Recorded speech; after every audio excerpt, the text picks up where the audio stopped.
si Bong, hindi ako believe na he's really a weak leader. Kaya ako sabi, totoo yan, hindi ako naninira ng tao. Talagang weak. He's a weak leader. Sabi nila, weak leader daw ang Pangulo. Pero nakakagulat na datos at real talk ang lumabas. Ating himayin. Sapagkat napagtanto ko, mahinahon lang pala talaga magsalita si Pangulong Bongbong Marcos. Pero ito na ang kanyang ginawa. Nagpapakitang siya ang pinakamalakas na lider sa kasaysayan ng bansa. Halika, atin itong pag-usapan mga kaibigan. Sir, wala ba kayong sisibaking gabinete ngayon? Kasi marami pong, parang the people are lusting for blood. Baka dapat mag-sample kayo para kayo katakutan din po. Baka mangyari yan. Dito nga, sa ginagawa namin performance review, yun ang warning ko sa kanila. And that's what we will have to look at again. Kung talagang may nagkukulang o korap, kung talagang masyadong mabigat yung kanilang kasalanan, kasuhan na namin.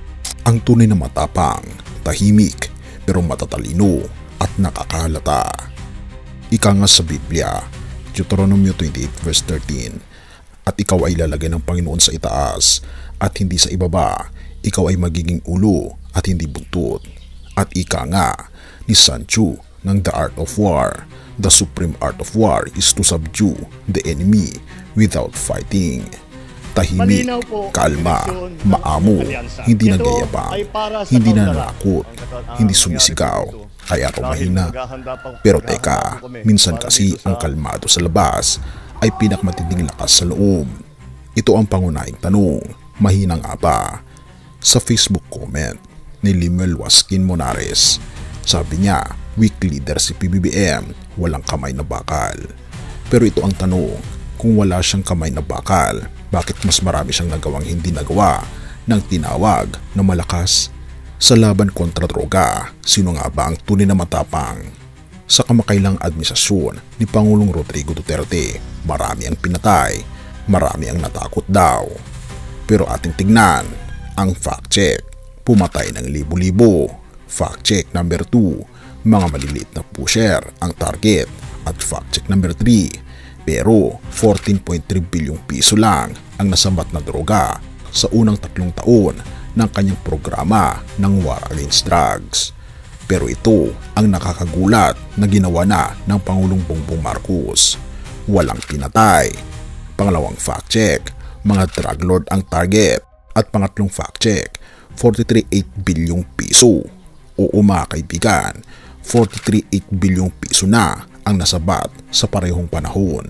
Pero may twist, ang mga maliliit hindi pinapabayaan, hinuhuli, nire-rehab, binibigyan ng pangalawang pagkakataon. Therefore, sino ngayon ang may tunay na plano at prinsipyo? At ito pa mga kaibigan, patungkol naman sa ating teritoryo. Kung si FPRRD ay takot sa China, si Duterte nasabing takot sa China dahil nakipagkaibigan daw sa China, pero tiklop, galit sa ICC pero wala ring hinaharap. Ngunit si Pangulong Bongbong Marcos nakipagkaibigan din pero hindi pumayag na apak-apakan ng karapatang Pilipino. Therefore, hindi basta mahina ang hindi sumisigaw. Minsan, mas matapang ang marunong umiti habang lumalaban. At ito pa ang nakakagulat mga kaibigan na ginawa ng ating Pangulo. Tahimik pero nakakagulat lang.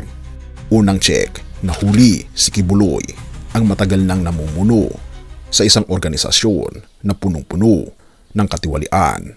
At gayon din, naungkat si Alice Go. Pangatlo, nasampahan si Duterte. At pang-apat, ika pa ni Pangulong Bongbong Marcos sa kanyang recent interview.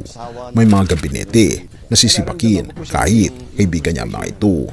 At panglima, maraming sindikato ang nawasak.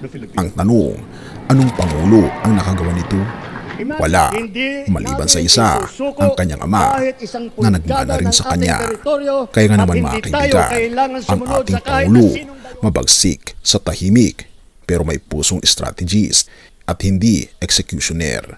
Kung dati ang kampanya kontra droga ay barilan at kaba, ngayon targeted intelligence operations. Unang check, walang inosente ang nadadamay. Pangalawang check, may proseso. Pangatlong check, may hustisya. At pang-apat na check, may pag-asa ang gustong magbago. Ito ang digmang hindi sa dugo na nanalo, kundi sa talino at puso. At sa huli, sino ngayon ang ulo? Sino ang buntot? Sabi ng Biblia, ang mapagkumbaba ay itataas. At hindi mo kailangang sumigaw para mapansin dahil ang tunay na lider hindi lang palaban, kundi marunong pumili ng laban. Kaya next time na may magsabing mahina si Pangulong Bongbong Marcos, tanungin mo sila, mahina nga ba ang taong walang pinapatay pero nakakulong ang mga dati mong iniidolo? Tahimik nga ba ang lider kung mas malakas pala siyang kumilos kaysa magsalita? Have mercy, O God, at purihin ang ating Panginoon Diyos. Mateo 23 verses 11 to 12. Ang pinakadakila sa inyo ay magiging lingkod ninyo, sapagkat ang nagmamalaki ay ibababa at ang nagpapakumbaba ay itataas. Sa mundo ngayon, kaibigan, maraming nauudyok na isipin na ang tunay na lider ay maingay, matapang at mapuwersa. Pero si Jesus, ang ating Panginoon, ay nagpakita ng ibang uri ng pamumuno. Hindi sa sigaw, kundi sa paglilingkod at kababaang loob.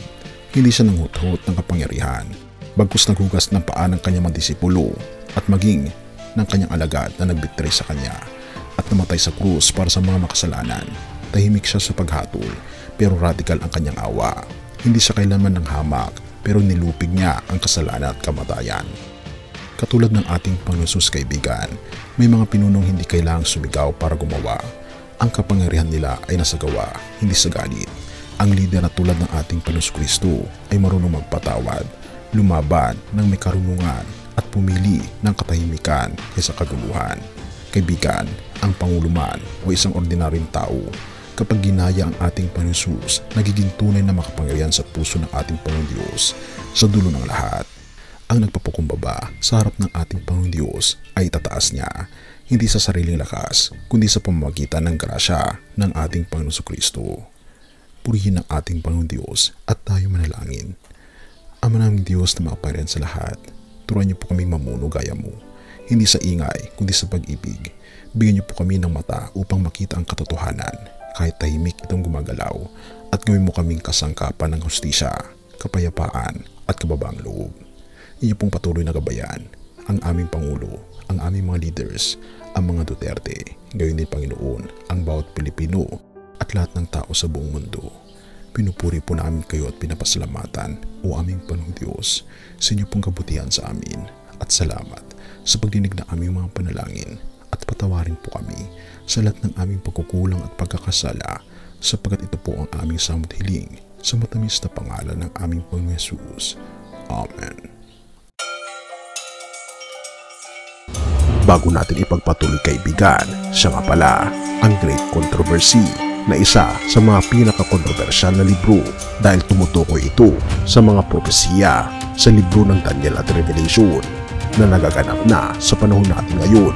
Bago ang pagdating ng ating Panginoong Diyos ay pinamimigay na namin ng libre sa pamamagitan ng PDF, at ito ay nasa limited lamang na panahon, kaya i-click mo sa description sa baba upang ma-avail mo, kaibigan, ang napaka-importanteng libro ito na magbubukas sa iyo sa mas maliwanag mong hinaharap.